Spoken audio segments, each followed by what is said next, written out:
Alors moi j'ai trouvé mon animal fétiche, c'est un léopard volant. Un léopard volant. Allez, ciao, bye.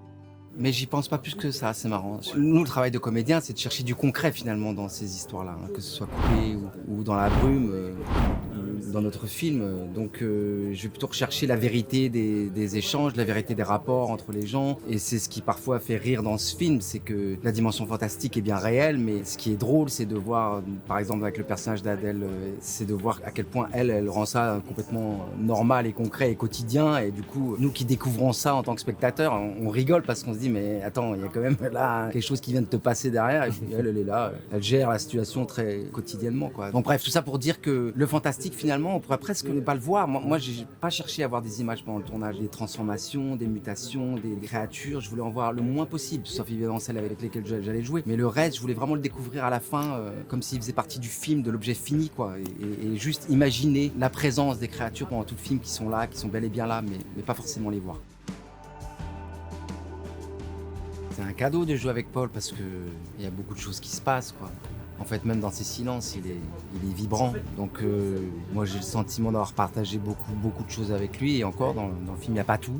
Il y a du off aussi. Et bref, on s'est écouté, on s'est observé, on s'est aimé. Donc franchement, c'était plutôt facile, entre guillemets, quoi, parce que le rapport, il a été là très tôt. Et on s'est tous les deux pris au jeu. Et ça a été très naturel. Et j'ai adoré l'observer, j'ai adoré être surpris, prise après prise, hein. Paul, c'est pas quelqu'un qui est dans la répétition de choses, en peaufinant un peu. Non, il est tout le temps vrai, tout le temps juste, tout le temps spontané.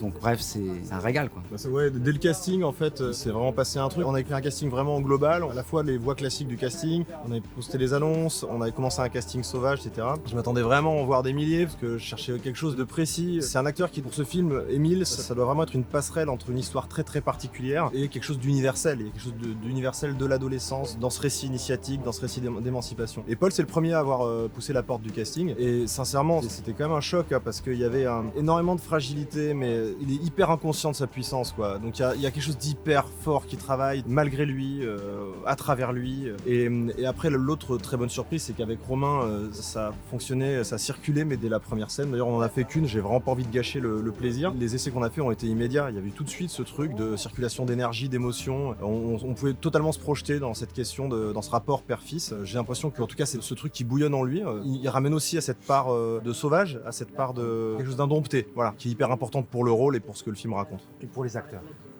Ouais. Indompté. Alors moi j'ai trouvé mon animal fétiche, c'est un léopard volant. Un léopard volant. Allez, ciao, bye. Dur, un poisson-chat. Comme ça, c'est hybride, quoi. Un silure. Mais il y en a un peu, il y en a une forme de silure dans le film.